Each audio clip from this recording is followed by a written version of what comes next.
Welcome back, everyone. Now we're going to talk about data types. In order to help us illustrate what data types we have, we're going to use the function type. My bad, type.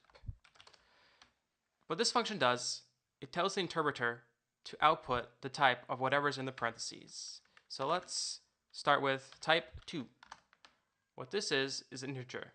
An integer is any number, whole number, no decimal points. Let's do type now with 2.2. This is a floating point number. As you can see, there is a decimal point and numbers coming after the decimal point.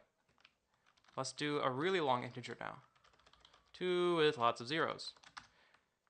In version 2.7, this would be a long integer. However, in version 3.5, this is a regular integer. Let's move on to type of true. If you're familiar with this, this is a Boolean. Boolean is basically true or false, 1 or 0. Now, a specific thing in Python we have is how we deal with characters. My bad. So let's see here. A single character is interpreted as a string. That's because in Python, single characters are considered single-lettered strings. And we'll see the same type come out when we do ABC. It is also a string.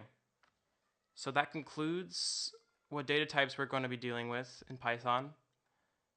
Next time we'll be doing variables.